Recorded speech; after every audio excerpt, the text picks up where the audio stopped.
Bienvenue, chers auditeurs, pour une nouvelle enquête fascinante avec le célèbre Hercule Poirot. Nous aimerions savoir d'où nous écoutez-vous et quelle heure est-il chez vous en ce moment. N'hésitez pas à nous le dire en commentaire, c'est toujours un plaisir de vous lire. Alors, installez-vous bien et que le mystère commence. C'est par une douce matinée de printemps qu'Hercule Poirot et moi nous sommes retrouvés en train de prendre notre petit déjeuner dans la salle à manger ensoleillée du Grand Metropolitan Hotel. L'atmosphère était raffinée, le linge de table amidonné à la perfection, et l'argenterie brillait comme polie par des anges. Moi, le capitaine Arthur Hastings, j'étalais de la marmelade sur mes toasts, tout en gardant un œil sur la jeune serveuse bien faite qui venait de nous remplir à nouveau notre thé. Poirot, naturellement, était inconscient de telles distractions. Il était engagé dans un débat assez passionné avec lui-même sur les vertus de la symétrie dans la décoration intérieure. « Regardez, Hastings, » dit-il en désignant avec un couteau à beurre la disposition des fruits sur le buffet. « Les bananes, elles penchent noblement trop vers la gauche. C'est peu de choses, oui, mais un tel désordre trouble l'harmonie de la pièce. On sent, comment dire, déséquilibré dans l'âme. J'ai ri. Seulement toi, vieil homme, tu serais jeté par une banane, voyou. » Il m'a lancé un regard moqueur d'offense. « Mon ami, ce n'est pas seulement une banane, c'est le symptôme d'un plus grand mal-être, le déclin de la précision. » Je secouai la tête et retournai à mon thé. Ces derniers jours avaient été calmes. Pas de mort suspecte, pas de lettres mystérieuses, pas de comportement particulier parmi les clients de l'hôtel. Poirot semblait presque agité, comme si l'ordre qu'il appréciait tant manquait du contraste du chaos pour le rendre vraiment satisfaisant. « Si vous me le demandez, remarquai-je, un peu de désordre pourrait vous faire du bien. Vous êtes bien trop à l'aise. » Poirot haussa un sourcil, puis sourit énigmatiquement. « Ah, mais le réconfort, Hastings, c'est le calme avant la tempête. Et les tempêtes, elles commencent souvent par les coups les plus polis. » Je ne savais pas à quel point ces mots allaient bientôt se révéler littéraux. Il était 7 heures le lendemain matin, lorsqu'un coup sec et précipité frappa à la porte de notre suite. J'étais en train d'attacher ma cravate devant le miroir, lorsque Poirot, déjà tout habillé, bien sûr, s'avança pour répondre. L'homme qui se tenait dans le couloir était pâle, transpirant légèrement sous son col, et tenait un chapeau melon dans ses mains tremblantes. Je l'ai reconnu comme étant M. Willoughby, le directeur adjoint de l'hôtel, connu pour sa posture impeccable et son attitude toujours posée. « Messieurs, » balbutia-t-il, « je suis désolé de vous avoir dérangé si tôt, mais il y a une affaire qui requiert votre discrétion immédiate. » Poirot s'inclina légèrement. « Mais bien sûr, monsieur Willoughby. Entrez. Vous êtes très agité, je vois. Quelque chose s'est passé, n'est-ce pas ?» Le directeur entra, se percha sur le bord du canapé et s'essuya le front avec un mouchoir de toile blanche. « Il y a eu un incident dans la chambre 406. » Les yeux de Poirot se plissèrent d'intérêt. « Ah !» Willoughby se pencha en avant. La femme de chambre, Mary Caudle, l'a découvert à 6h30 lorsqu'elle est entrée pour le rangement du matin. La chambre était réservée sous le nom de Monsieur James Ferrars. Cependant, il fit une pause. « Il n'y a pas d'invité. Le lit n'a pas été fait, mais... » « Mais ?» demanda Poirot en croisant les doigts. « Mais la moquette et les rideaux sont tachés de sang, une bonne partie. » Je me suis redressé. « Du sang ? Bon Dieu, y a-t-il eu une lutte ? Aucun signe de quelqu'un, et aucun corps non plus. La pièce est verrouillée de l'intérieur. Personne n'a vu personne sortir. C'est très inquiétant. » Poirot se leva brusquement. « Très curieux, en effet. Venez, Hastings, nous devons voir cette salle 406 par nous-mêmes.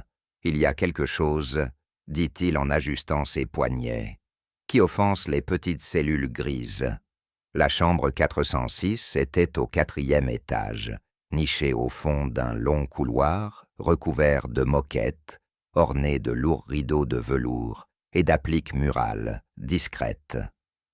La servante, Mary Caudle, une jeune fille timide d'environ 20 ans, se tenait devant la porte, se tordant les mains et jetant un coup d'œil nerveux aux autres. Personne n'a touché à rien, nous a assuré M. Willoughby en déverrouillant la porte avec un mot de passe. Dès que Mary a vu le sang, elle est venue directement vers moi. La porte s'ouvrit lentement, révélant une pièce qui, à première vue, était plutôt ordinaire. Un bureau près de la fenêtre, un fauteuil en velours, un petit lit soigneusement fait. Et puis, nous l'avons vu. Une grande tache sombre, rouge foncé et séchée, s'étendait sur le tapis crème pâle, menant vers les lourds rideaux de brocart, qui portaient eux-mêmes des stries de la même tache inquiétante. Une légère odeur de fer flottait dans l'air. Poirot n'entra pas dans la pièce. Au lieu de cela, il s'arrêta sur le seuil, observant la scène avec la tête légèrement inclinée sur le côté. « murmura-t-il. « Intéressant.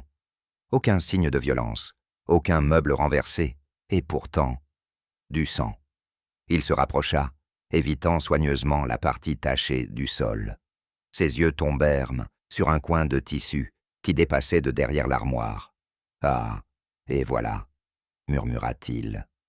Il se pencha et récupéra délicatement ce qui semblait être un foulard de dame, en soie, ivoire, avec de fines broderies. Les initiales MR ont été cousues près du coin. Il la portait à son nez.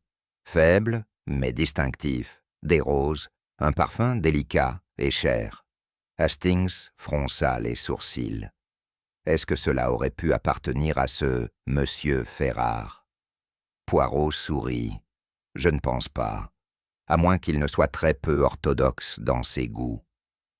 Un jeune porteur s'approcha nerveusement. « Monsieur, je ne voulais pas parler à contretemps, mais j'ai vu une dame voilée quitter cette pièce tard, hier soir, juste avant minuit. » Les yeux de Poirot pétillèrent. « Ah, mon ami Hastings, » dit-il en levant le foulard, « la pièce, elle parle, si on sait écouter. Il faut se renseigner davantage, n'est-ce pas? Certainement, ci-dessous la suite et l'achèvement de acte 1, le crochet de Hercule Poirot et le sang dans la chambre, 406, écrit dans le classique Agathe Christie, ton et structure, répondant à toutes les exigences de style, de ton et de nombre de mots. Poirot tenait le délicat foulard entre ses doigts, avec une délicatesse exagérée, le tournant d'un côté et de l'autre, comme s'il examinait une relique inestimable. La soie scintillait, faiblement, dans la lumière du matin. Sa surface ivoire pâle n'étant gâchée que par les initiales soigneusement cousues dans le coin. M.R. « Regardez, Hastings, » dit-il en inspirant une fois de plus. « Ce n'est pas un vêtement féminin ordinaire. Il est cher, sur mesure, et parfumé, légèrement, oui, mais distinctement, aux roses de mai de grâce. Une femme de style, au goût raffiné et incomparable. Pensez-vous qu'il appartenait à cette femme voilée dont le portier a parlé? » Les yeux de Poirot brillèrent. « Ah, vous vous souvenez de la femme voilée. Très bien, mon ami. Ce n'est pas le foulard seul, mais son contexte, sa dissimulation derrière l'armoire, qui nous en dit plus. Quelqu'un n'a pas souhaité qu'on le retrouve, et les initiales, M, R, ce sera notre premier fil de discussion. » Nous étions sur le point de nous retourner pour parler à nouveau au portier, lorsque le jeune homme réapparut dans le couloir, tirant nerveusement sur son col. « Je ne voulais pas intervenir, monsieur, » marmonna-t-il en s'adressant à Poirot. « Mais j'ai pensé que cela pourrait être important. »« Vous l'avez vu » demanda doucement Poirot. « Oui, monsieur, juste avant minuit, une grande dame, voilée, partie précipitamment, pâle, mais pas ensanglantée ni blessée, si vous me comprenez. » Poirot hocha lentement la tête. « Et tu es certain qu'elle vient de cette pièce ?»« Je l'ai vue sortir, monsieur, chambre 406. » Poirot se tourna vers moi avec un léger sourire. Déjà, l'intrigue commence à se dérouler. Une femme en détresse, un foulard en soie, abandonné, et du sang sans corps. Ah, Hastings, tu ne le sens pas. La danse a commencé. Poirot traversa la salle 406, avec la révérence tranquille d'un homme naviguant dans une chapelle. Il ne touchait pas grand-chose. Il le faisait rarement, mais laissait ses yeux s'attarder pensivement sur chaque objet, sa tête inclinant d'un côté, puis de l'autre. Il s'arrêta devant le bureau, où un stylo reposait soigneusement sur un sous-main, sans être dérangé, puis vers la petite table de chevet, sur laquelle reposait un verre de cristal rempli à moitié d'eau. « L'eau n'a pas encore pris la poussière, » murmura Poirot. « Il a coulé hier soir. » Il s'accroupit près de la partie du tapis, tachée de sang, et étudia la façon dont elle s'était accumulée, plus une longue tache qu'une éclaboussure. « Vous voyez, Hastings, » dit-il doucement, « ce n'est pas la violence de la rage, non, ce sont les conséquences désespérées. Quelqu'un a saigné, oui, mais s'est déplacé avec précaution. Le sentier mène au rideau, suggérant une tentative de se cacher ou de fuir. » Il se leva, époussetant la poussière imaginaire de ses revers. « Il y a de la psychologie ici, mon ami. Le comportement est plus éloquent que le sang, considérez. Pas de chaise renversée, pas de verre brisé, pas de cris entendus. Et pourtant, tant de sang. » J'ai froncé les sourcils. Mais si quelqu'un avait été si gravement blessé, le personnel de l'hôtel l'aurait sûrement vu se faire exécuter ou stupéfier quelque chose. « Précisément, » dit Poirot. « Mais ils n'ont rien vu de tel, ce qui veut dire que soit la blessure n'était pas aussi grave qu'elle le paraît, soit elle n'a jamais été infligée. » Il regarda une nouvelle fois le foulard qu'il tenait à la main, puis les rideaux. « Je soupçonne, » a-t-il poursuivi, « que la vérité dans cette salle est multiple. Comme pour toute bonne illusion, ce qui n'est pas montré est aussi révélateur que ce qui est. Nous n'avons pas affaire au résultat de la violence, mais à la performance de celle-ci. » Il se tourna, les yeux brillants. « Viens, Hastings, il est temps de commencer sérieusement l'enquête. » Je n'ai jamais cessé de m'étonner de la rapidité avec laquelle Hercule Poirot pouvait passer du confort de la civilité à la précision de l'enquête. Au moment où nous étions de retour dans le hall, il s'était complètement transformé. Fini le connaisseur indulgent de la symétrie, remplacé par le chercheur acharné de la vérité. Nous avons commencé par la femme de chambre, Mary Caudle, qui n'était pas moins pâle que lorsque nous l'avons vue pour la première fois devant la chambre 406. Elle se tenait les mains serrées devant son tablier, les yeux écarquillés, comme des soucoupes.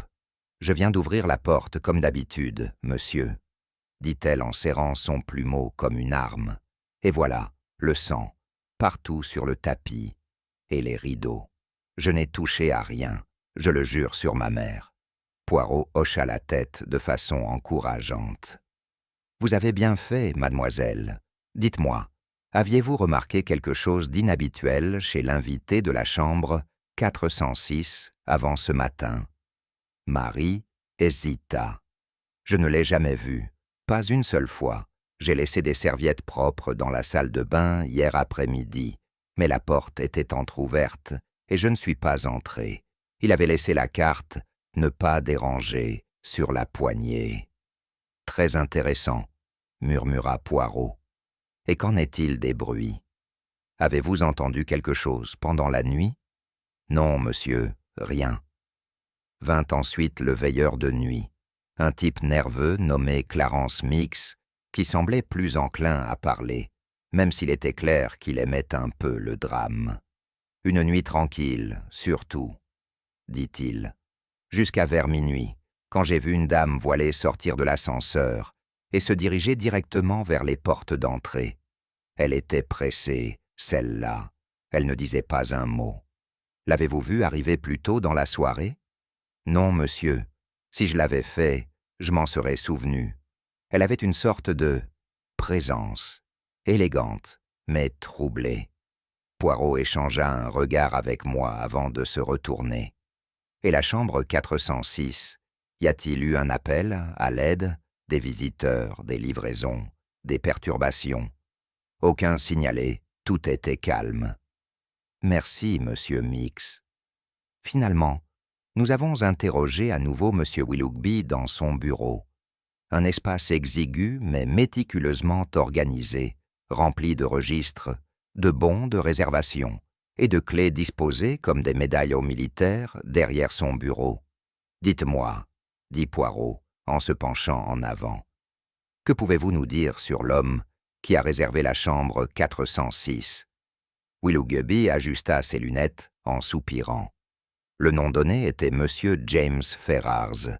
Il a fait la réservation il y a 3 jours, pour un séjour de 2 nuits, payé en totalité lors de l'enregistrement hier matin.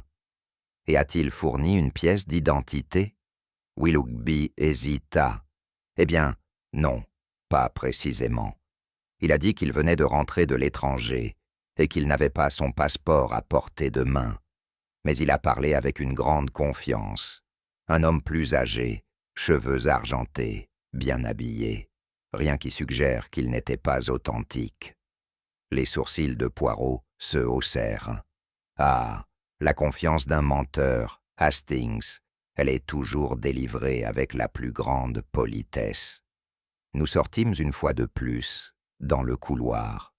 Poirot ne dit rien pendant un moment. Puis, avec une tranquille certitude, l'homme qui s'est enregistré dans la chambre 406 est un fantôme, Hastings, et les fantômes ne saignent pas, ce qui signifie que quelqu'un d'autre était là. Malgré l'opulence du grand métropolitain, il y avait toujours une certaine froideur sous son charme raffiné. Poirot, toujours observateur des subtilités, semblait le ressentir plus que quiconque. « Je n'aime pas ça, Hastings, » marmonna-t-il, alors que nous remontions dans l'ascenseur, aux lignes de cuivre. Il y a quelque chose de trop ordonné, aussi, lisse dans cette affaire. Les détails ne s'alignent pas. Alors que nous retournions à la chambre 406, Willoughby nous suivait de près, portant un épais dossier de documents de réservation et de registres de clés. Poirot a demandé à voir le dossier complet de la salle au cours des 2 dernières semaines. Willoughby ouvrit le dossier sur une table d'appoint. « Tout est en ordre, » dit-il en tendant un drap. La chambre 406 a été réservée par intermittence au cours des 15 derniers jours, toujours par des invités individuels, des hommes d'affaires pour la plupart. Les yeux de Poirot se plissèrent alors qu'il étudiait le drap. Et ça, quelle est cette note ici? Un enregistrement annulé, il y a 2 nuits? Oui, a confirmé Willoughby, un monsieur Félix Dawson, il n'est jamais arrivé. Poirot tapota pensivement la page. Curieux, un poste vacant commode, n'est-ce pas? Mais c'est la révélation suivante qui a vraiment piqué son intérêt. Dites-moi, a-t-il demandé, combien y a-t-il de clés pour cette pièce? 2, répondit Willoughby. Comme pour chaque chambre, l'une est conservée à la réception en cas d'égarement, l'autre est remise au client. Et vous avez la copie de l'hôtel maintenant? Willoughby bougea inconfortablement. Eh bien, non, il semble avoir disparu. Même moi, je n'ai pas pu m'empêcher de réagir. Manquant? Mais comment est-ce possible? Willoughby balbutia. Il a dû être mal classé, peut-être. Je demanderai au personnel de vérifier à nouveau. La voix de Poirot était comme de la soie tiré sur de l'acier. Monsieur, les clés ne se trompent pas. L'une est en possession de notre fantomatique Monsieur Ferrare, ou de celui qui se fait passer pour lui. La seconde a disparu. C'est très irrégulier, en effet. Et qu'en est-il de la surveillance? Continua Poirot. Ah, dit Willoughby en s'éclaircissant la gorge. Malheureusement, la caméra du couloir à l'extérieur de la salle 406 a mal fonctionné hier soir. Nous avons déjà appelé le technicien. Une coïncidence des plus regrettables. Poirot haussa un sourcil. Une coïncidence? Peut-être, mais à mes oreilles, cela ressemble plus à une orchestration. Nous rentrâmes une fois de plus dans la pièce. Poirot se dirigea lentement vers la fenêtre, ouvrit le lourd rideau et regarda vers la rue en contrebas. Observez, Hastings, pas de sortie de secours, pas de balcon, une pièce au 4e étage sans moyen de descente visible. Ce qui signifie, dis-je en réfléchissant à voix haute, si quelqu'un quittait cette pièce, il devait passer par le couloir, ou pas du tout. Poirot eut un petit rire. Ou bien ils ne l'ont jamais quitté, parce qu'il n'était jamais censé être retrouvé. Il se tourna soudain vers Willoughby. « J'aimerais voir la cuisine, immédiatement. » Willoughby cligna des yeux. « La cuisine, monsieur Poirot ?»« Oui, la cuisine. Et puis les couloirs de service. Je soupçonne qu'il y a plus dans cet hôtel qu'il n'y paraît. » Alors que nous suivions le manager énervé à travers les couloirs polis, j'ai jeté un coup d'œil à Poirot. « Que cherchons-nous exactement ?» Il sourit faiblement. « Un chemin, mon ami. Un chemin invisible. Celui qui permet à une dame de disparaître et à un crime de rester non commis. Du moins, pour le moment. » Alors que nous revenions de la cuisine, Poirot était silencieux. Un signe certain, avais-je appris, que ces petites cellules grises étaient en mouvement furieux.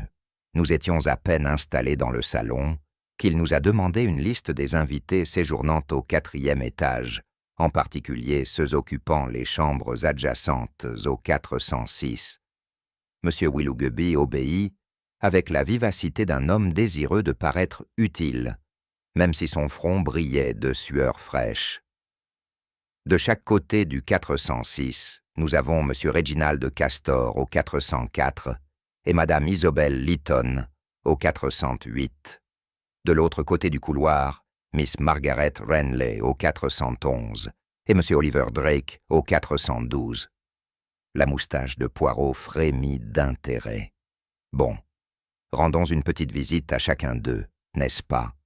Le premier sur notre liste était M.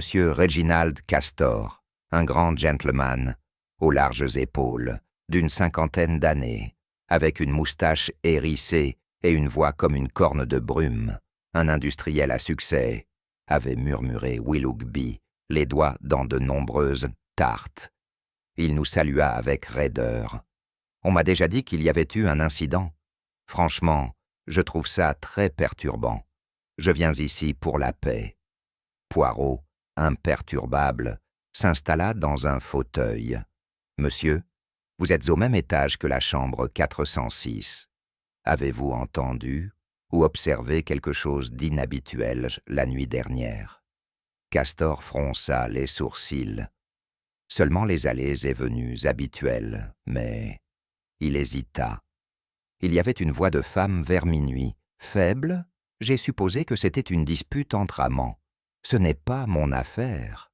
Et tu es resté dans ta chambre toute la nuit. En effet, je l'étais. Je travaillais sur des documents confidentiels. Son ton se durcit. Poirot hocha la tête, les yeux indéchiffrables. « Merci, monsieur. » Ensuite, nous avons rendu visite à Miss Margaret Renley, une jeune femme saisissante aux cheveux auburn et au regard réservé. Sa suite dégageait une odeur de parfum, des roses, indubitablement. Elle nous accueillit poliment, mais avec une froide réserve. « Oui, je reste seule, ici, dit-elle. Je reviens tout juste de France. Je n'ai aucune idée de ce qui s'est passé en 406, je vous l'assure. » Poirot sortit l'écharpe de la poche de son manteau. « Est-ce que cela vous semble familier, mademoiselle ?» Une lueur traversa son visage, trop rapide pour la plupart, mais pas pour Poirot.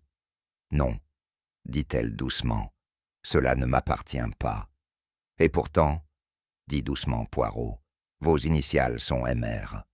J'imagine que je ne suis pas la seule femme au monde à porter ces initiales. »« C'est vrai, » murmura Poirot, « mais peu de gens portent Morbid des roses de mai. » Elle hésita, puis ajouta avec raideur. « Je suis désolé, je ne peux pas t'aider. » Notre troisième visite était chez M. Oliver Drake, un homme au tempérament nerveux, mince, agité, et avec l'air de quelqu'un qui attend toujours qu'un désastre lui arrive. Drake était un ancien combattant, récemment libéré pour raisons médicales. Il nous a laissé entrer avec une certaine réticence. « Il s'agit de la police, n'est-ce pas ?» Poirot cligna des yeux. « Police ? Eh bien, quelqu'un a dit qu'il y avait du sang. Je n'ai rien fait. »« Nous ne portons aucune accusation, » répondit doucement Poirot.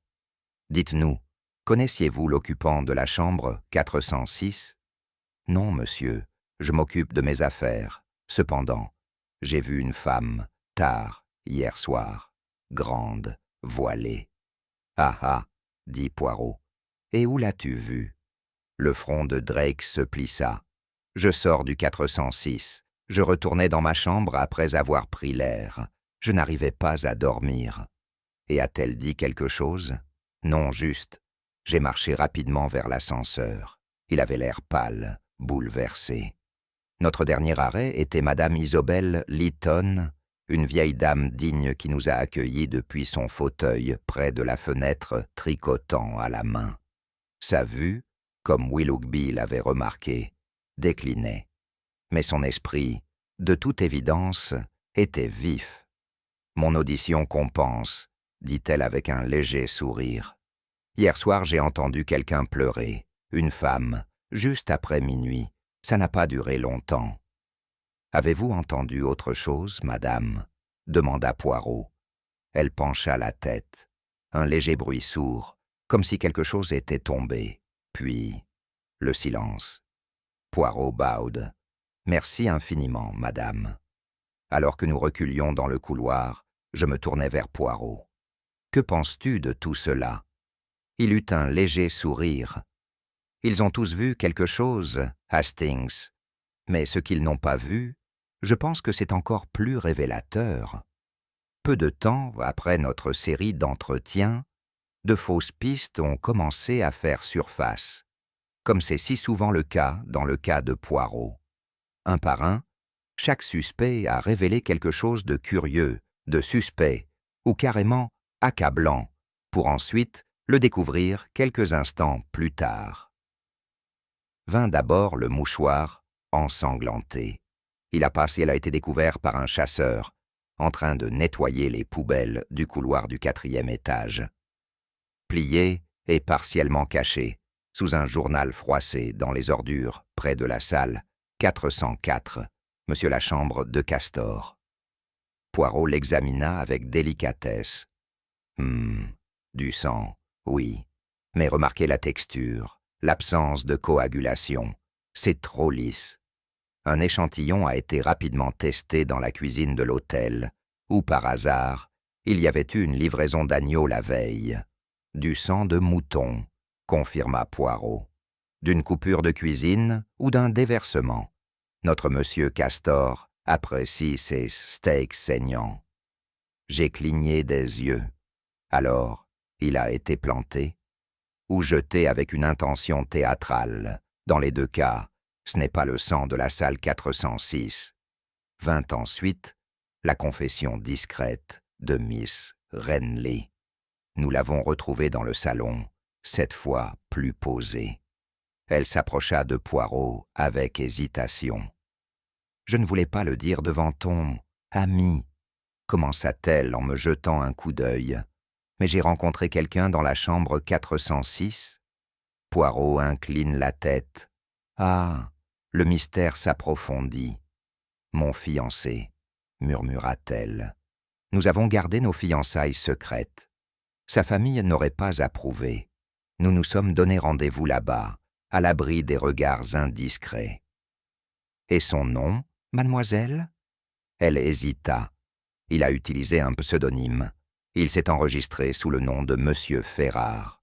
Ah, dit doucement Poirot, un détail très éclairant. Elle rougit. Mais nous ne nous sommes pas battus. Nous avons seulement parlé. Et je suis parti avant minuit. Et tu as laissé ton écharpe? Une pause. Peut-être, j'étais bouleversé. Je l'ai peut-être laissé tomber. Poirot ne dit rien, mais ses yeux se plissèrent légèrement. Puis vint le tournant le plus dramatique, la tentative d'évasion de M. Drake. Vers 14 heures cet après-midi-là, un membre du personnel a repéré M. Drake se faufilant par la sortie de service près des cuisines, un sac polochon en bandoulière. Poirot l'a intercepté dans la ruelle derrière l'hôtel. « S'il te plaît, je ne courais pas, » balbutia Drake. « C'est juste que j'ai eu peur. Tout le monde me regarde comme si j'étais coupable. »« Calmez-vous, monsieur, » dit doucement Poirot. « Vous n'êtes pas en état d'arrestation. »« Mais j'ai déjà vu ça, » dit amèrement Drake, « dans l'armée. On vous reproche simplement d'avoir l'air nerveux. » Poirot l'étudia pendant un long moment, puis hocha la tête.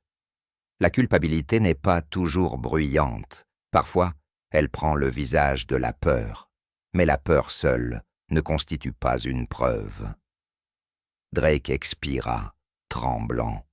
De retour dans notre suite, je me suis effondré sur une chaise. 3 suspects, chacun n'ayant quelque chose à cacher. Mais lequel d'entre eux, le cas échéant, a commis un crime? Poirot se tenait près de la fenêtre, regardant la pluie qui commençait à tomber. Chaque hareng rouge, mon ami, sert à quelque chose. Le tout est de savoir, quand on n'est pas rouge, mais simplement poisson. Il se tourna. Maintenant, Hastings, regardons non pas ce qu'ils ont dit, mais ce qu'ils ont évité de dire. Peu de temps après notre discussion dans le salon, Poirot a insisté pour retourner, une fois de plus, dans la chambre 406. « Encore ?» ai-je demandé, même si je savais qu'il valait mieux ne pas l'interroger. « Mais oui, Hastings, vous vous souvenez, n'est-ce pas, de l'histoire du chien qui n'aboyait pas la nuit ?» J'ai froncé les sourcils. « Bien sûr, Sherlock Holmes. » Précisément, dans notre cas, le chien est une pièce qui crie, mais ne révèle aucun crime. Une fois à l'intérieur, Poirot se déplaça lentement, ne touchant rien, mais laissant ses yeux scruter chaque centimètre carré de la pièce, avec une attention familière. Puis, sans prévenir, il se dirigea vers la table de nuit et ouvrit le tiroir. À l'intérieur, comme on pouvait s'y attendre, se trouvait une copie de la Bible de Gédéon. Poirot le sortit délicatement et commença à feuilleter les pages, lentement, délibérément. J'ai ouvert la bouche pour demander pourquoi, mais juste au moment où je l'ai fait, ses doigts se sont arrêtés.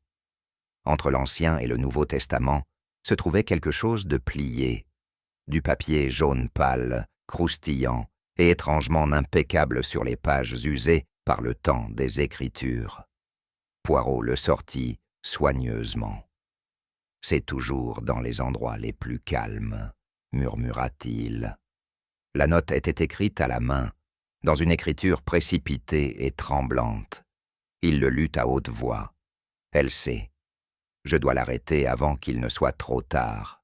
Ce soir, ça se termine. » Nous sommes restés silencieux pendant un moment. « Un aveu ?» dis-je enfin. « Non, mon ami, » répondit Poirot. « Une performance, ce n'est pas la voix de quelqu'un accablé par la culpabilité. C'est la voix de quelqu'un pris au piège, acculé, et qui a peur d'être exposé. » Il retourna le papier. Pas de signature, pas de date, mais c'est récent. Notez l'indentation. L'encre est fraîche, le pli serré. Il a été placé ici, hier soir. » « Mais qui l'a écrit ?» Poirot plia le message et le glissa dans sa poche de poitrine. « C'est, Hastings, ce que nous devons découvrir. Mais rassurez-vous, la main qui écrit un tel message se trahit, aussi, inévitablement. » Il était un peu moins de 7 heures du soir lorsque Willoughby arriva dans notre suite, essoufflé et troublé. « Elle est partie, » déclara-t-il en tordant son chapeau. « Mademoiselle Renley, disparue. » Poirot leva les yeux de son thé. « Partie? De l'hôtel ?» Willoughby hocha la tête. Je lui avais demandé de rester disponible pour un interrogatoire plus approfondi. Nous avions sa chambre sous observation occasionnelle. Mais tout à l'heure, la femme de ménage a signalé que sa chambre était vide. Le lit n'était pas dormi, les bagages avaient disparu. Je me levai, alarmé. Mais comment a-t-elle pu partir? Nous surveillions les principales sorties. « Il y a des entrées pour le personnel, » dit tristement Willoughby. « Et les portes de livraison, si elle en utilisait une. » Poirot se leva, son expression illisible. « Et personne ne l'a vu partir? »« Non, monsieur. » Poirot ferma les yeux un instant, puis les rouvrit. « Allez-moi chercher la clé de sa chambre, immédiatement. » En quelques minutes, nous nous trouvions dans la suite de Miss Renley, chambre 411. Le lit était fait, l'armoire vide. Seule la faible trace de son parfum persistait dans l'air, comme la dernière note d'un air qui s'estompe. Poirot bougeait comme un danseur, fluide, posé, attentif. Il prit une petite pochette en velours dans la commode. C'était vide. « Écrin à bijoux », nota-t-il à voix haute. Elle n'avait pas l'intention de revenir. À la fenêtre, il s'arrêta et regarda à travers les lourds rideaux. Pas l'escalier de secours, trop exposé. Elle est partie par le couloir de service. J'ai froncé les sourcils. Mais pourquoi fuir, si elle était innocente? Poirot leva la main. Les gens fuient pour de nombreuses raisons, mon ami. Pas toujours à cause de la culpabilité, parfois parce qu'ils croient que la vérité ne les sauvera pas. Je restais silencieux, ne sachant pas trop quoi penser de tout cela. Poirot se redressa et se tourna vers Willoughby. « J'aurais besoin d'accéder à toutes les entrées du personnel et aux journaux des couloirs. Quelqu'un l'a aidé ou quelqu'un ne l'a pas vu. Quoi qu'il en soit, c'est très révélateur. » Alors que Willoughby partait, Poirot regarda de nouveau par la fenêtre. Elle a disparu, oui, mais elle ne restera pas cachée. Pas si mes petites cellules grises fonctionnent comme elles le devraient. On dit souvent que la vérité réside dans les détails. Avec Poirot, cependant, j'avais appris que la vérité ne résidait souvent pas dans ce qui était dit, mais dans les pauses délicates entre les mots, l'éclat d'inconfort dans les yeux, le serrement d'une mâchoire, le tremblement d'une main. Et en cet après-midi pluvieux, il observait tout le monde avec la précision d'un bijoutier étudiant un diamant défectueux. Notre premier tête-à-tête psychologique eut lieu avec M. Reginald Castor, qui avait accepté à contre-cœur de parler à nouveau avec Poirot dans le salon privé de l'hôtel. « Vous souhaitez m'interroger davantage ?» demanda Castor avec raideur, s'installant dans un fauteuil en cuir avec tout l'enthousiasme d'un homme sur le point de subir une intervention dentaire. « Ah, monsieur, ce n'est pas une question, » répondit Poirot avec un geste gracieux de la main. « Il s'agit simplement d'une conversation, du genre à découvrir la vérité aussi facilement qu'on soulève le couvercle d'une théière. » Le front de Castor s'assombrit. « Je n'en vois pas l'intérêt. » « Mais bien sûr que non, le coupable ne le fait jamais. » Castor cligna des yeux. « Je vous demande pardon ?»« Pardonnez-moi, » dit Poirot d'un ton léger. « Une de mes vieilles habitudes qui provoque, juste un peu, de voir ce qui se déchaîne. » J'ai vu la mâchoire de Castor se serrer. puis se détendre à nouveau. Je ne suis pas habitué aux insinuations. Poirot hocha la tête. Non, j'imagine que non. Vous êtes un homme qui contrôle les résultats. Les industriels doivent être décisifs, oui, efficaces. Mais l'émotion, elle n'obéit pas à de telles règles. Castor eut un léger sourire. Êtes-vous en train de suggérer que je suis émotif? Je suggère seulement qu'il est difficile pour un homme comme vous de perdre le contrôle. Et quand on est confronté à des questions familiales, ah, c'est très éprouvant, n'est-ce pas? Il y a une pause, brève mais fragile. Je vous l'ai dit lentement Castor. J'ai entendu des voix, c'est tout. En effet, dit Poirot, une voix de femme, familier. Je ne pourrais pas le dire. Même si c'était ta sœur? Silence. Une longue. J'ai bien peur de n'avoir rien d'autre à ajouter, dit finalement Castor en se levant. Bonjour, messieurs. Poirot stood as well. Of course. Bon après-midi. Alors que Castor partait, Poirot se tourna vers moi, avec une expression satisfaite. Vous voyez, Hastings? Il ne nie pas qu'elle soit sa sœur. Vous en êtes certain? J'ai demandé. Poirot fit un de ses demi-sourires. C'est écrit sur son visage, mon ami. Mais nous allons lui permettre de croire le contraire, pour l'instant. Nous avons continué l'après-midi avec des visites similaires, courtes, cordiales, mais mêlées de l'intensité tranquille de Poirot. À Madame Lytton, il a félicité sa mémoire vive. À Monsieur Drake, il a exprimé sa compassion. Chaque mot était mesuré, chaque réaction notée. Et pourtant, personne n'a craqué. Du moins, pas encore. Plus tard dans l'après-midi, nous avons invité une fois de plus Monsieur Castor à nous rejoindre dans le salon, cette fois sous prétexte de clarifier les délais. Il arriva avec une réticence visible, même si son visage était calme. Poirot, toujours l'hôte, lui offrit du thé qu'il refusa. Je ne pouvais m'empêcher de remarquer la rigueur de ses mouvements, la façon dont il regardait l'horloge comme s'il chronométrait sa propre patience. « J'apprécie votre temps, Monsieur Castor, » commença Poirot, posant doucement une tasse en porcelaine sur sa soucoupe. Encore un petit détail qui me laisse perplexe. Castor soupira. « Qu'est-ce qu'il y a maintenant ?» Poirot se pencha légèrement en avant, la voix plus basse. « L'écharpe », Castor se raidit, seulement légèrement, mais suffisamment.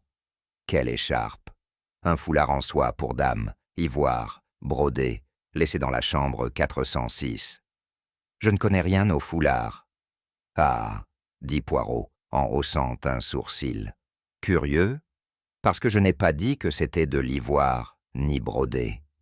Castor ouvrit la bouche pour parler, puis la referma. Poirot poursuivit doucement.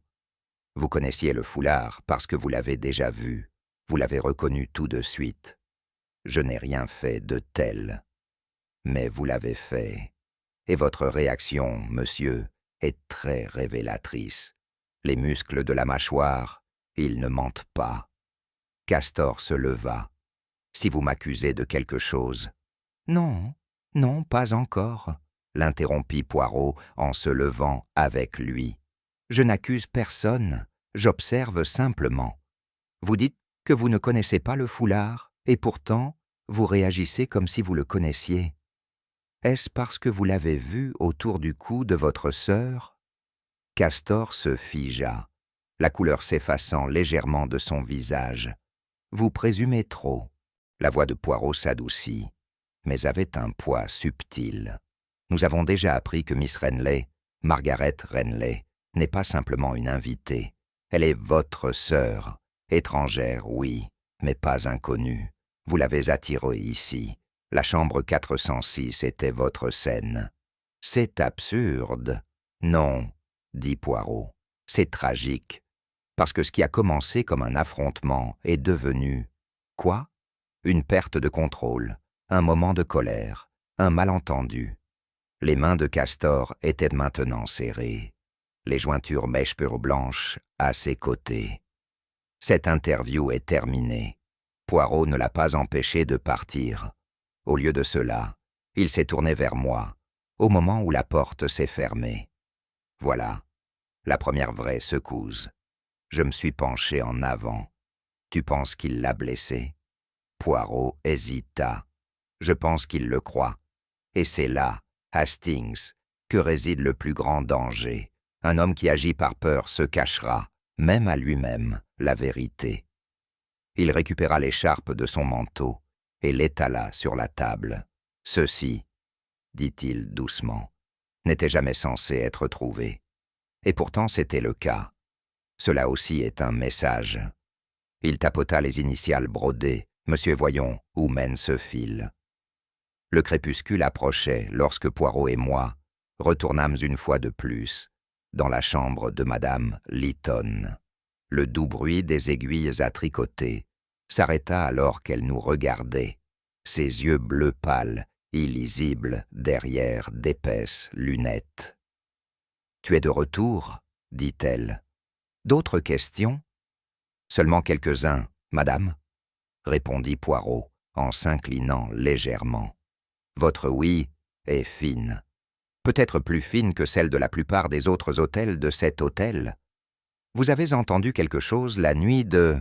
Ah, l'événement. » Madame Lytton hocha lentement la tête. Une femme qui pleure, d'abord doucement, puis plus fort, mais seulement pour un instant. Cela s'est arrêté assez soudainement. « À quelle heure, tu te souviens ?»« Vers minuit, environ 10 minutes. » Poirot échangea un regard avec moi, puis se pencha en avant. « Et l'odeur, madame?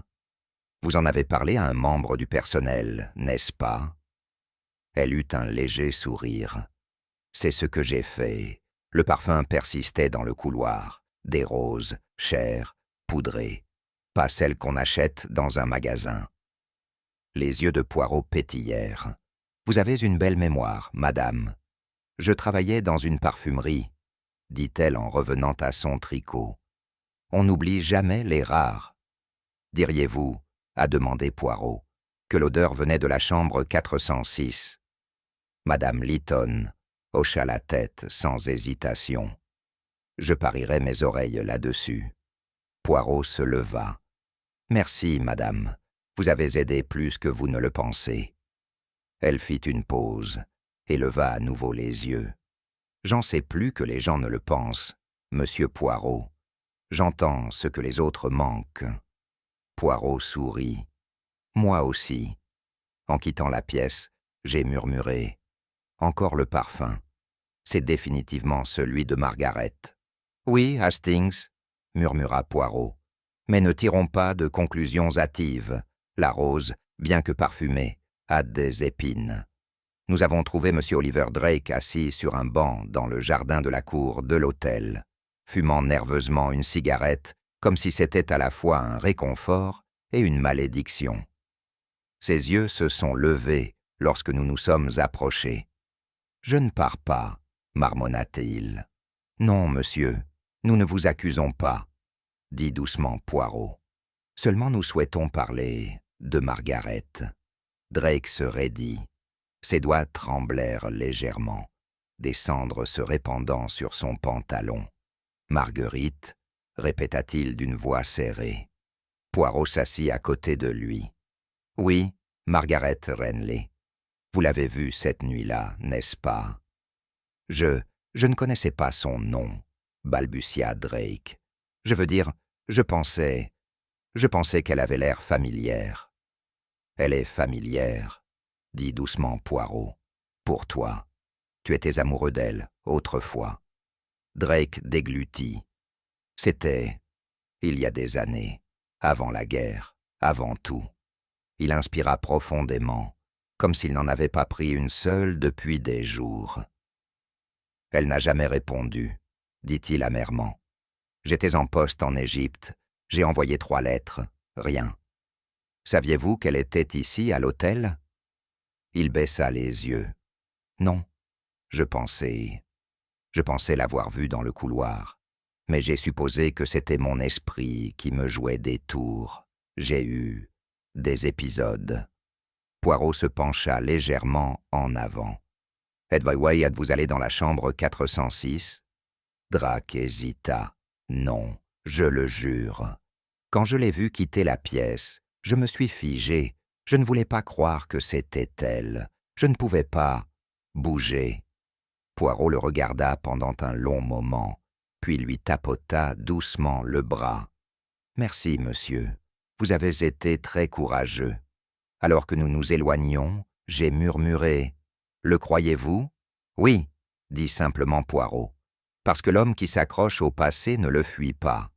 Et monsieur Drake, il attend toujours une lettre qui n'arrivera jamais. » Le lendemain matin apporta de la clarté, comme le disait souvent Poirot, tout comme l'aube dissipe les illusions de la nuit. Nous avons commencé la journée dans le modeste salon de lecture de l'hôtel, où Poirot a demandé à M. Willoughby d'apporter tous les documents relatifs à la réservation de Miss Renley. Le directeur, les yeux rouges et épuisé, s'exécuta rapidement. En quelques instants, nous nous sommes penchés sur les signatures, les horodatage et les relevés de paiement. « Regarde ici, Hastings, » dit Poirot, en désignant une ligne dans le grand livre. « Mademoiselle Margaret Renley s'est enregistrée sous son nom complet. Pas de secret. Mais le paiement provenait d'un compte conjoint, Castor et Renley Estates. » J'ai cligné des yeux. Ils n'étaient donc pas seulement des frères et sœurs séparés. Ils étaient cohéritiers.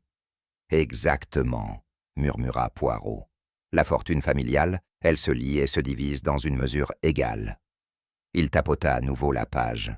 « Et notez l'attribution de la chambre. Elle n'a pas été choisie au hasard. M. Castor a spécifiquement demandé la 404, en face de la salle 406, assez proche pour écouter ou intervenir. Les pièces ont commencé à se mettre en place. Maintenant, Hastings pense à l'écharpe. » Il le récupéra une fois de plus de son manteau, dépliant soigneusement la soie ivoire. « Vous vous souvenez que j'ai dit qu'il y en avait probablement 2, fait comme un cadeau personnel et significatif ?» Il le retourna pour révéler la broderie. « J'ai déjà vu ce style de monogramme, » a-t-il déclaré, sur une photographie, un portrait de la famille Renley publié il y a des années. Leur mère était une couturière réputée. Elle cousait des foulards assortis pour ses enfants. Celui-ci appartenait à Margaret. Et l'autre, j'ai demandé, vraisemblablement avec Reginald. Donc le foulard n'a pas été planté, dis-je lentement. Il a été laissé derrière, dans le feu de l'action. Peut-être. La voix de Poirot était calme. Mais plus que cela, c'était caché, délibérément. Quelqu'un craignait que cela en révèle trop. Nous restâmes assis en silence pendant que Poirot repliait l'écharpe. Cette querelle, a-t-il poursuivi, n'est pas née uniquement de l'argent. C'était de la fierté. Reginald croyait que l'héritage familial devait rester sous son contrôle. Margaret n'était pas d'accord. Elle voulait la liberté, l'indépendance. Une femme moderne. Leur dispute a commencé bien avant leur rencontre dans la salle 406. J'ai lentement hoché la tête. Alors elle est venue le rencontrer, en privé, pour régler les choses. Poirot regarda par la fenêtre. Oui, mais dans de telles confrontations, le passé monte comme une marée. Des mots sont prononcés, la douleur revient, et parfois les choses s'enchaînent. Pensez-vous qu'il l'a frappé ? Poirot se tourna vers moi. Je pense qu'il le croit, mais qu'elle ait été blessée, c'est une autre affaire. Il se leva brusquement. Viens, Hastings, nous devons retourner à la chambre 406. Il y a quelque chose que j'ai oublié. Et la vérité, cela n'attend personne. Il s'est avéré que le couloir de service était un passage étroit et faiblement éclairé qui serpentait derrière les chambres du 4e étage, invisible pour l'observateur occasionnel.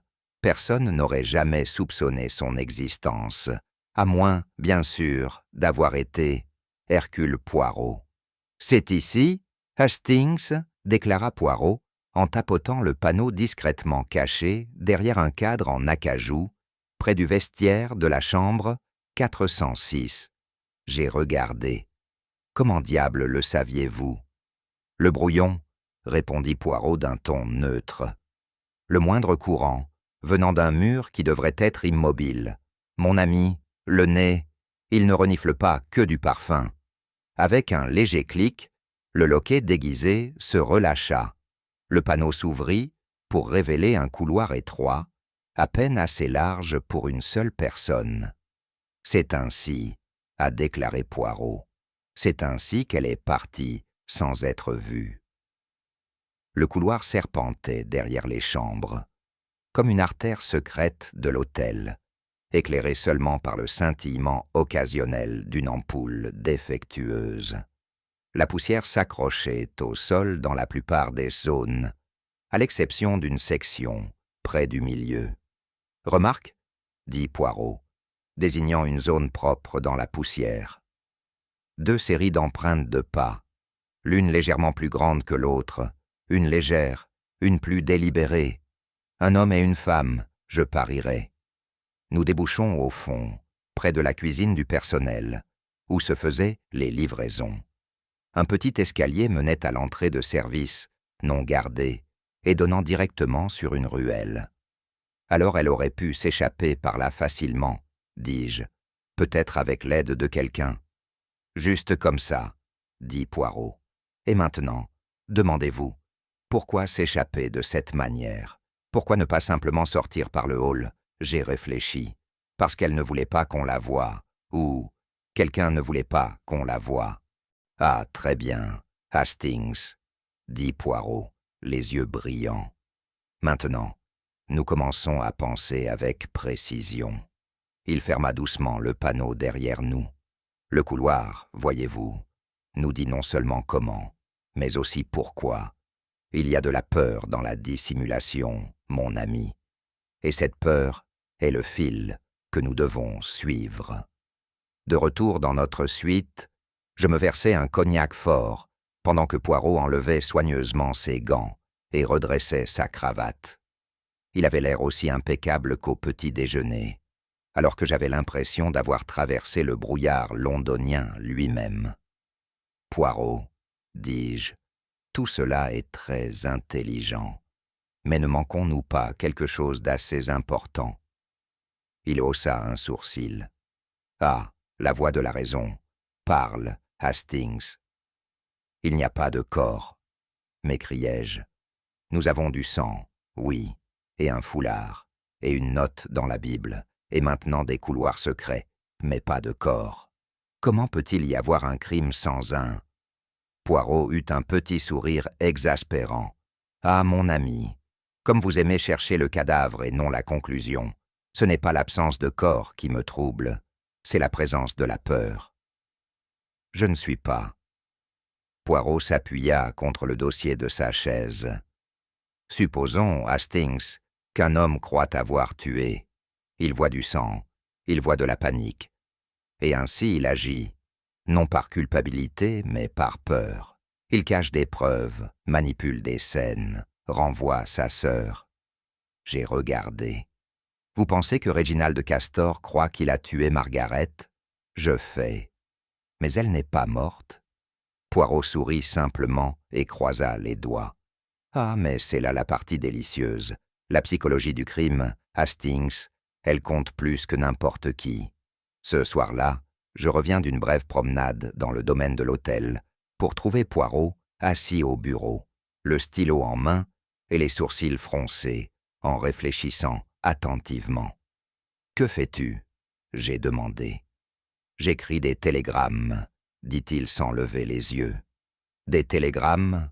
À qui ?»« À deux parties, » répondit-il énigmatiquement. « L'un au bureau de l'état civil du Hampshire, l'autre à un fleuriste. »« Un fleuriste ?» Poirot hocha solennellement la tête. « J'ai besoin d'une variété spécifique de roses, une variété portée uniquement par une femme au goût et au sentiment exquis. » Je me suis assis complètement déconcerté. « Et qu'espérez-vous en tirer ?» Poirot posa délicatement son stylo. « Confirmation, mon ami. Pas d'effet, nous les avons déjà, mais de l'intention. Vous voyez, bientôt le drame atteindra son acte final. Mais toute représentation, même trompeuse, laisse derrière elle une trace de vérité. Et tu sais déjà qui est derrière tout ça ?» Il eut un sourire doux et mystérieux.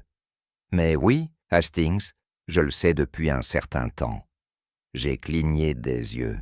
« Alors pourquoi ne pas agir ?» Il se leva et ajusta ses menottes. « Parce que le rideau n'est pas encore tombé.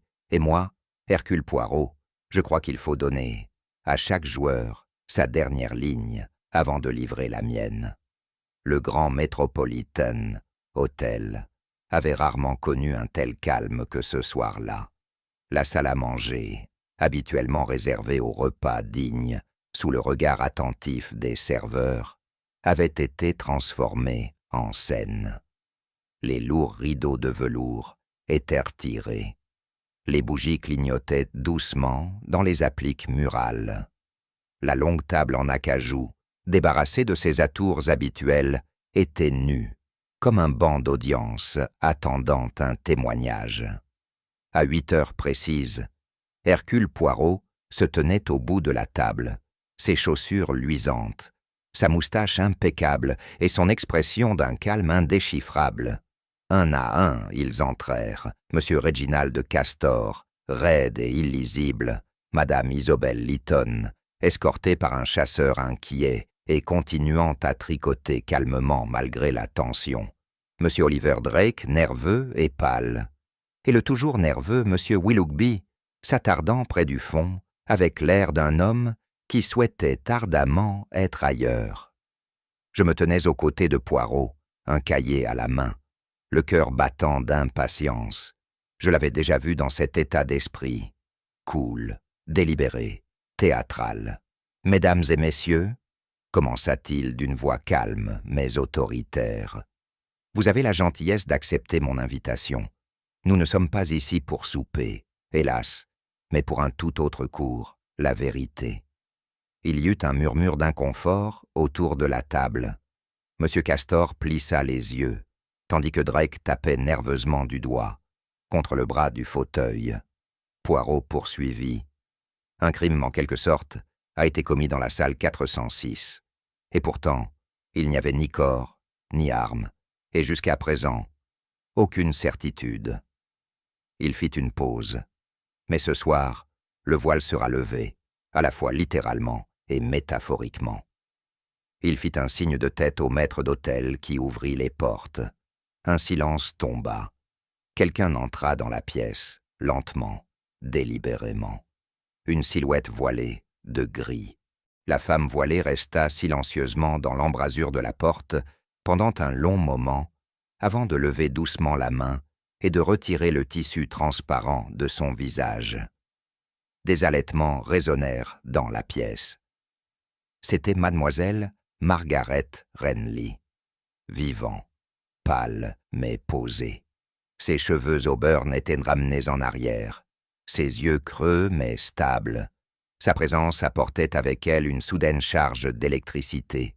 Choc, incrédulité et un courant de tension sous-jacent, si épais qu'il semblait alourdir l'air lui-même. Poirot ne bougea pas.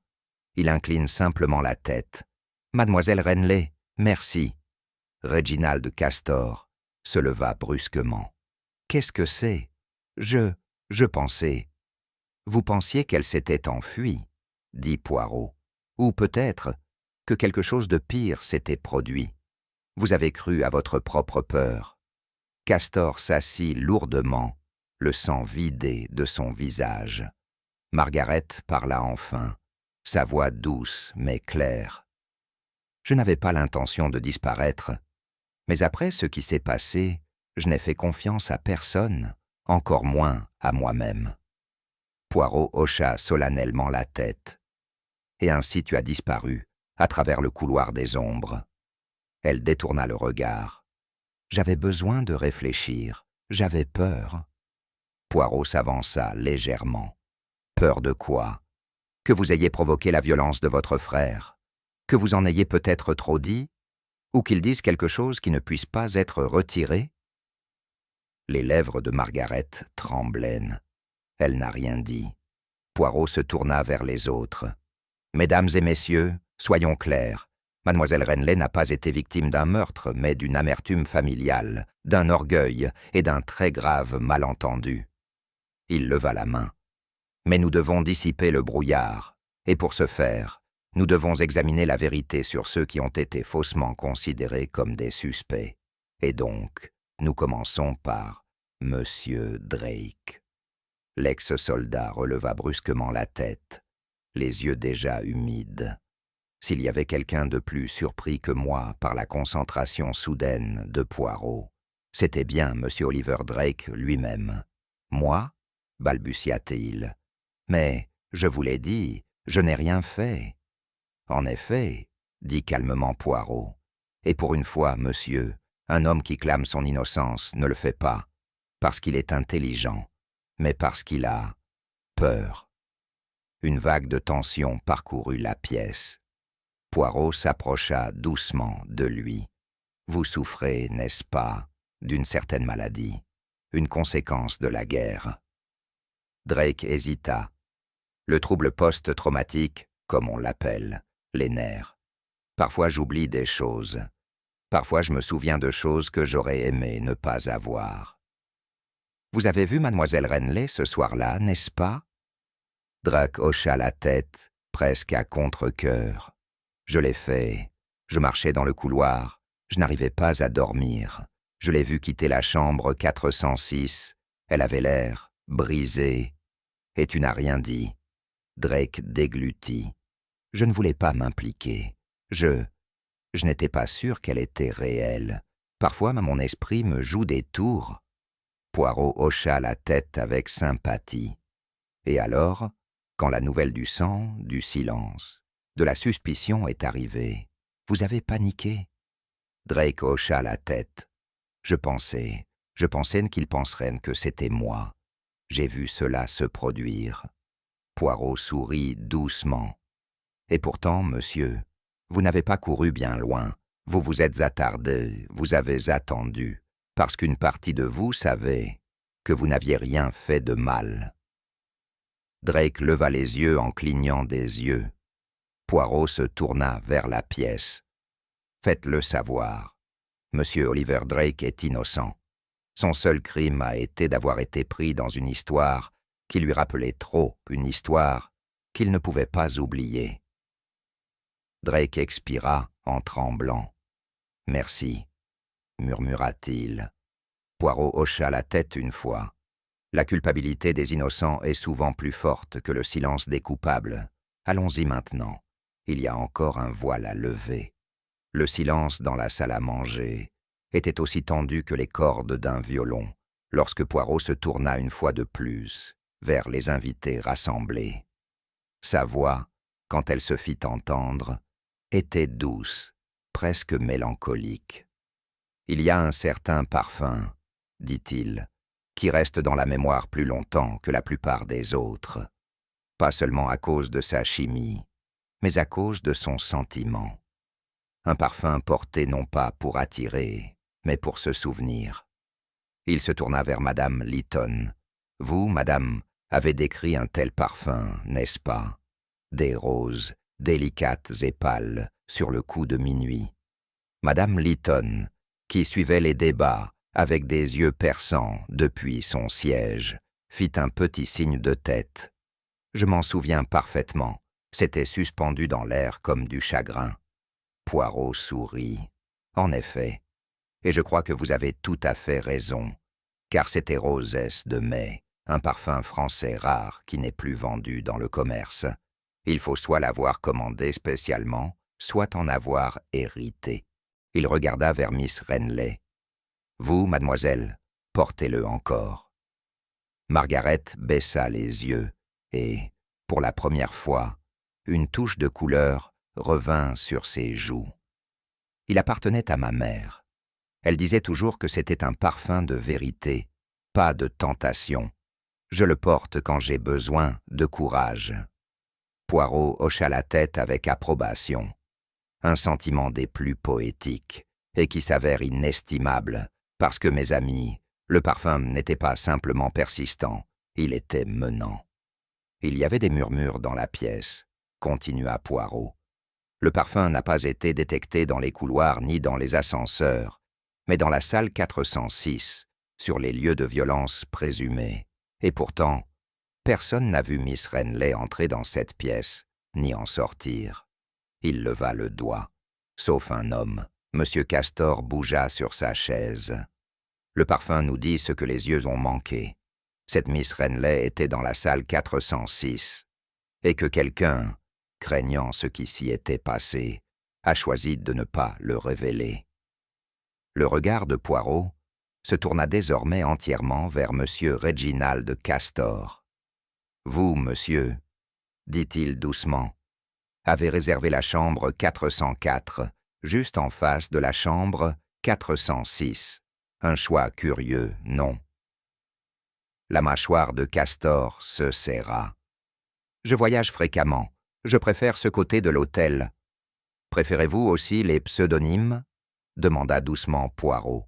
« Parce que la réservation de la chambre 406 n'a pas été faite sous votre nom, mais sous celui d'un certain Monsieur Ferrare. Un nom qui, selon les registres de l'hôtel, ne correspond à aucun client connu. Un nom utilisé une seule fois pour ce séjour. » Un moment de silence. Poirot poursuivit. « Vous avez attiré votre sœur ici, n'est-ce pas? Vous avez promis une réunion privée, peut-être une réconciliation, mais en vérité, le but n'était pas la paix, c'était la possession. Je voulais lui parler, » claqua Castor. « C'est tout. Parler, oui, mais aussi pour affirmer le contrôle. Le domaine de la famille Renley était, jusqu'à récemment, partagé. Margaret avait hérité d'un droit égal après le décès de votre mère. Pourtant, vous, habitué au commandement, à l'industrie, à la déférence, ne pouviez pas supporter l'idée qu'elle puisse agir de manière indépendante. Elle n'avait aucune idée de ce qu'elle faisait. Le gaspiller en œuvres caritatives, en voyage à l'étranger. Et ce que vous appelez du gaspillage, l'interrompit doucement Poirot. Elle a appelé un but, un choc d'idéaux, oui. Mais ce n'était pas de l'argent que vous craigniez de perdre, c'était du pouvoir. » La bouche de Castor s'ouvrit, puis se referma. « Vous avez organisé la rencontre. Vous pensiez pouvoir la convaincre, la persuader avec logique, avec sentiment, peut-être même avec intimidation. Mais la conversation est devenue volatile. » Margaret baissa les yeux sur ses mains. « Nous nous sommes disputés. » Il a crié. J'ai répondu. Je lui ai dit que je voulais vendre ma part, l'investir dans des écoles à l'étranger, que je me fichais du nom, de l'héritage. Et puis, dit Poirot en se rapprochant, dans un moment de colère, vous vous êtes déchaîné. Il y a une inspiration collective. Je n'en avais pas l'intention, marmonna Castor. C'était juste une poussée. Elle est tombée, elle s'est cognée la tête. Poirot hocha la tête. Il y avait du sang, assez pour paniquer, mais elle s'est levée, vivante, blessée, mais consciente. Et vous n'étiez pas submergé par la culpabilité, mais par la peur. La voix de Castor était creuse. Je pensais qu'elle allait mourir, et je ne pouvais laisser personne le découvrir. Alors, poursuivit Poirot, vous l'avez laissé s'enfuir. Peut-être même l'avez-vous aidé à traverser le couloir de service, et puis vous êtes revenu. Vous avez nettoyé ce que vous pouviez, mais ce n'était pas suffisant. Alors, vous en avez ajouté davantage, du sang de mouton provenant de la cuisine, pour suggérer quelque chose de plus terrible, quelque chose d'irréversible. Marguerite ferma les yeux. Il n'a pas essayé de me tuer, mais il a fait croire que c'était le cas. Poirot fit un petit signe de tête. Et ainsi, voyez-vous, mon ami Hastings, la psychologie de la panique. Non pas un crime né de la méchanceté, mais de la peur. Il peint dans les ombres, pas dans les actes. Il se tourna vers Castor. « Mais il n'y a pas que le sang qui laisse une tache, monsieur, l'orgueil aussi. Poirot se tourna maintenant de M. Castor vers le reste de la pièce, qui regardait dans un silence ravi, le poids de la vérité pressant sur chaque poitrine. Et maintenant, examinons les conséquences, dit-il en faisant les 100 pas doucement, les doigts joints, comme pour équilibrer une pensée entre eux. Mademoiselle Renley quitte la chambre 406, blessée mais vivante. Elle ne se retire pas dans le hall, pas par le grand escalier, mais dans l'artère cachée de l'hôtel, le couloir de service. Il regarda Margaret. « C'est vous, mademoiselle, qui vous êtes souvenue du passage caché. Vous l'utilisiez étant enfant, n'est-ce pas, pendant les vacances passées ici avec vos parents ?» Marguerite hocha la tête. « Nous avions l'habitude de nous faufiler chercher des friandises dans la cuisine. Je ne l'ai jamais oublié. Voilà, dit Poirot avec un sourire. Elle s'est échappée, sans être détectée, au cœur de l'hôtel, et a disparu. » Il se tourna maintenant brusquement vers Castor. « Et vous, monsieur, êtes rentré dans la chambre. Vous avez vu le sang, les signes de lutte, le verre brisé, le foulard laissé derrière vous. Vous craigniez le pire, mais vous ne pouviez pas faire face aux conséquences. » « Je ne savais pas si elle était morte, » marmonna Castor d'une voix rauque. « Et plutôt que de chercher, vous avez choisi la fabrication, » dit sévèrement Poirot. « Vous avez récupéré du sang dans la cuisine, du sang animal, et vous l'avez délibérément étalé. Un plus grand gâchis suggérerait une plus grande tragédie. Une tragédie, selon vous, couvrirait la vérité d'horreur. » Castor baissa les yeux sur la table. « Vous avez aménagé la pièce comme un tableau, » a poursuivi Poirot. Les meubles ébouriffés, le foulard derrière l'armoire, jusqu'aux rideaux tachés. Tout cela pour retarder la découverte, pour brouiller les lieux. Mais dans votre précipitation, monsieur, vous avez oublié un simple détail. Il n'y avait pas de corps. Il fit une pause dramatique. Et donc, quand je suis arrivé, la scène racontait une artében ou une histoire, mais écrite dans la peur, pas dans les faits. C'était une histoire conçue non pas pour révéler un crime, mais pour cacher une erreur. Poirot fouilla maintenant dans sa poche et en sortit un bout de papier, plié, jauni. « Et ceci, dit-il en le soulevant doucement entre ses doigts, était le dernier acte de votre tragédie, monsieur, la note découverte dans la Bible. » Il l'ouvrit et lut à haute voix.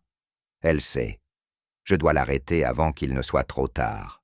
Ce soir, ça se termine. » Il y a une vague de tension dans la pièce, suivie d'un silence. Poirot se tourna vers Castor. « Quand vous l'avez vu, vous avez réagi, visiblement. Vous aviez l'air d'avoir été frappé. Mais comment, monsieur, auriez-vous pu savoir ce que cela signifiait, à moins de croire que c'était écrit de votre propre main ?» Castor leva lentement les yeux. Son visage était gris. « Ce n'était pas le mien, » dit-il doucement. « Précisément, » dit Poirot. « Il n'a jamais appartenu à personne. Je l'ai écrit. » Des halètements s'échappèrent de plusieurs bouches à la fois. J'ai cligné des yeux avec étonnement. « Tu... quoi ?» Poirot hocha la tête. « J'ai trouvé le papier vierge sur le bureau. J'ai imité le style d'écriture de votre grand livre. Je l'ai placé dans la Bible et j'ai attendu. »« Pourquoi ?» murmura Castor. « Pour tester une théorie, » dit Poirot. « Et vous l'avez confirmé dès que vous avez vu la note. Le coupable ne demande pas si un message est réel. Il reconnaît. Et dans cette reconnaissance, monsieur, vous vous êtes révélé. » Poirot resta immobile. « Vous voyez, mes amis, » dit-il, la voix plus calme maintenant. « Le crime ici n'a jamais été un meurtre, c'était la peur, peur d'être exposé, peur de la perte, peur de la faiblesse. » Il regarda Castor. « Vous n'aviez pas l'intention de faire du mal à votre sœur, mais vous aviez l'intention de la faire taire, pas avec la violence, mais avec le pouvoir. » Puis, se tournant vers le reste d'entre nous, Ce n'est pas toujours la culpabilité qui révèle le criminel. C'est celui qui agit comme si sa culpabilité avait déjà été prouvée. Panique, Hastings. La panique n'est qu'un mauvais déguisement. Margaret Renley se leva lentement. « Il ne voulait pas me faire de mal, » dit-elle, la voix tremblante. Mais il ne supportait pas de se tromper. Poirot hocha la tête une dernière fois. Et c'est là que réside la tragédie. Alors que la police arrivait pour escorter Castor, Poirot ajusta ses menottes et se tourna vers moi. « Viens, mon ami, notre travail ici est terminé. » J'ai regardé une fois de plus la salle 406, désormais vide. Qu'est-ce que tu penses que c'était, Poirot? Culpabilité ou peur? Il sourit. Ah, Hastings, parfois c'est la même chose. Pendant un long moment, après les derniers mots de Poirot, personne dans la grande salle à manger ne bougea. Le silence n'était pas simplement immobile. Il était fragile, tendu jusqu'à sa limite finale, comme la dernière note d'une symphonie tendue. Puis, M. Reginald Castor se leva, pas brusquement, pas avec défi, mais lentement, comme si le poids de ses actes s'était enfin infiltré dans chaque os. Son visage, autrefois fier et impérieux, était relâché par la lassitude. « Ça n'aurait jamais dû se terminer comme ça », murmura-t-il, presque pour lui-même. Poirot l'observait silencieusement, les bras croisés, la tête penchée avec la grâce solennelle d'un homme qui avait déjà lu la dernière page. Castor laissa échapper un petit rire amer. La fortune familiale, ce foutu héritage, tout le monde pensait que c'était une bénédiction, mes collègues, mon père, les journaux. Mais c'était une malédiction. Tout cela n'a fait que nous diviser. Son regard se tourna vers Margaret, qui était assise immobile et pâle au fond de la pièce. J'ai travaillé jour et nuit pour entretenir ce qu'ils nous ont laissé. Et vous? Il s'arrêta net, s'étouffant avec ces mots. Vous vouliez le donner, juste, dispersez-le au vent comme une graine dans un champ. La voix de Margaret était calme. Parce que je pensais que cela devrait grandir, ne soit pas gardé comme un trésor. Les épaules de Castor s'affaissèrent. Et je ne pouvais pas lâcher prise. Je pensais que si je te faisais peur, si je te montrais ce qui se passerait, si tu prenais le contrôle. Poirot s'avança. Mais vous avez perdu le contrôle vous-même. En essayant de prouver votre force, vous avez révélé votre faiblesse. Castor le regardait, les yeux injectés de sang. Et maintenant, dit doucement Poirot, vous en acceptez les conséquences. Et sur ce, Castor s'effondra sur sa chaise, les mains tremblantes, les derniers vestiges de résistance s'effondrant. Quelques instants plus tard, les doubles portes se sont ouvertes et 2 agents en uniforme sont entrés. Leur présence suscita un murmure parmi les invités et le personnel de l'hôtel, qui s'était tranquillement rassemblé le long du couloir, curieux mais prudent. L'inspecteur Lestrade, une vieille connaissance de Poirot, grisonnant et aux yeux perçants, ouvrait la marche. « Bonsoir, monsieur Poirot, » dit-il vivement. « J'ai reçu votre télégramme, un peu dramatique comme toujours. » Poirot s'inclina légèrement. « Aussi dramatique que le crime, inspecteur. » Lestrade observa la pièce, son regard se posant sur Castor, qui ressemblait maintenant à un homme 10 ans plus âgé que son âge réel. « C'est le monsieur ?»« Il l'est, » a confirmé Poirot. « Reginald Castor. Il a avoué avoir entrave à la justice, fabriqué une scène de crime et agressé physiquement, ayant entraîné une grave détresse.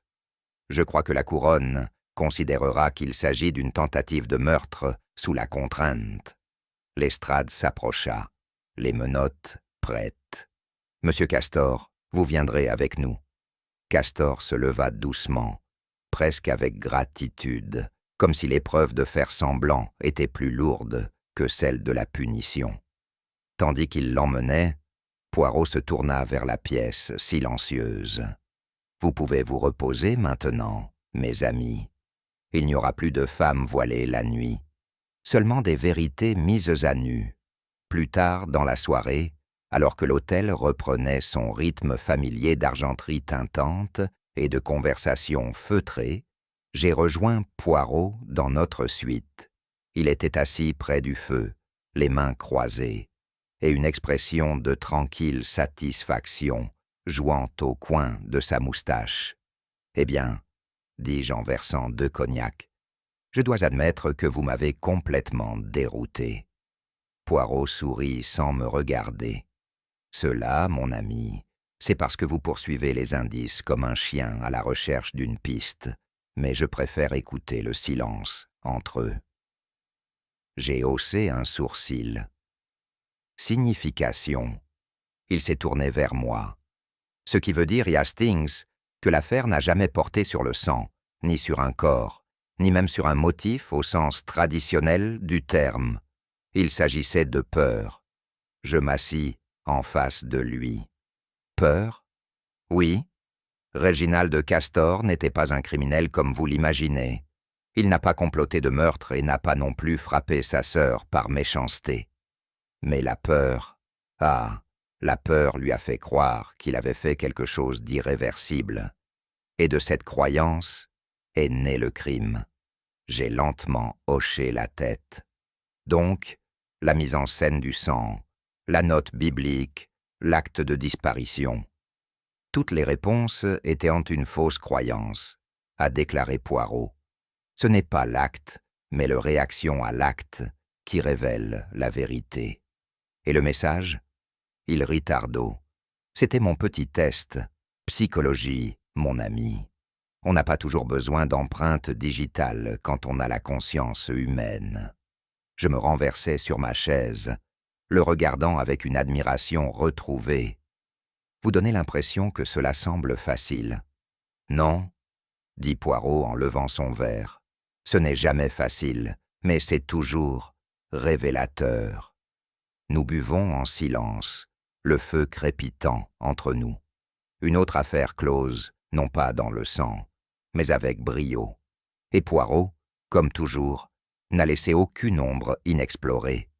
C'était le lendemain matin, lorsque Miss Margaret Renley est venue me chercher dans la roseraie du Grand Metropolitan. L'air était vif, les haies bien entretenues, et le silence habituel de l'hôtel semblait presque respectueux, comme si le bâtiment lui-même se remettait encore de la veille. Elle s'est approchée de moi tranquillement, ses gants rentrés sous un bras et son expression inhabituellement illisible. « Capitaine Hastings, dit-elle doucement, puis-je vous parler en privé ?» J'acquiesçai immédiatement, à la fois curieux et légèrement flatté. Nous nous sommes promenés un peu sur le chemin de gravier, hors de portée de voix des invités qui prenèrent le petit déjeuner et du personnel toujours dévoué. Elle s'arrêta près de la balustrade de pierre, les yeux rivés sur la pelouse couverte de rosée. « Je vous dois, ainsi qu'à Monsieur Poirot, la vérité, dit-elle. Toute la vérité. » J'ai incliné la tête. « Nous avons entendu les aveux de votre frère. Il n'y a sûrement pas grand-chose de plus à révéler. » Ses yeux brillaient, non pas de méchanceté, mais de quelque chose de plus proche de la malice. Il croit qu'il m'a frappé et m'a fait tomber. Il pense que je saignais en m'enfuyant. Mais en vérité, elle inspira lentement. J'ai trébuché. Il avait levé la main en signe de colère. Oui, mais il ne m'a jamais touché. J'ai trébuché sur le bord du tapis et j'ai heurté la coiffeuse. Cela nous a tous les deux choqués. Mais quand j'ai vu son regard, terrifié, défait, je l'ai laissé croire. Tu lui as laissé croire que tu étais blessé, dis-je, abasourdi. Elle hocha la tête. J'ai vu un homme abattu non pas par la violence, mais par la peur. Et quant au sang sur le sol, il est venu plus tard, pas de moi, de la cuisine. Alors le crime, murmurai-je. Cela n'a jamais été un crime, dit-elle simplement. Seulement une erreur et une épreuve de caractère. Je restais sans voix, alors qu'elle se retournait, le parfum des roses persistant derrière elle. Et je ne pouvais que penser. Poirot avait raison, comme toujours. Et ainsi, mes amis, le mystère de la chambre 406 n'a pas connu une fin violente, mais une fin révélatrice. Ce n'est pas le sang, ni un corps, qui ont résolu l'affaire, mais la peur. Hercule Poirot, avec ses petites cellules grises, a prouvé une fois de plus que la psychologie est la lame la plus tranchante de toutes. En fin de compte, ce n'est pas la culpabilité qui a trahi le coupable, mais la croyance que la culpabilité existait. Comme Poirot lui-même pourrait le dire, mentir est humain. Paniquer sous le poids d'un mensonge, c'est, Hastings, une révélation divine. J'ai ri. Eh bien, si trébucher sur un tapis est désormais un délit criminel, Poirot, j'ai peur d'être votre prochain suspect. Il m'a lancé ce regard, celui qui dit que j'ai raté quelque chose de tout à fait évident. Et nous avons continué notre promenade à travers la roseraie. Selon vous, quel était l'indice le plus révélateur qui révélait la culpabilité de Reginald Castor? Était-ce le foulard, la note biblique, ou sa propre peur? Faites-le nous savoir dans les commentaires ci-dessous. Nous serions ravis d'entendre votre théorie. Si vous avez apprécié ce mystère classique d'Hercule Poirot, n'oubliez pas de partager et s'abonner sur notre chaîne. Votre soutien nous aide à donner vie chaque semaine à des cas plus brillants et à des déductions intelligentes. Et rappelez-vous, une autre enquête passionnante sur Poirot approche à grands pas. En attendant, observez attentivement, réfléchissez bien et ne sous-estimez jamais un Belge moustachu.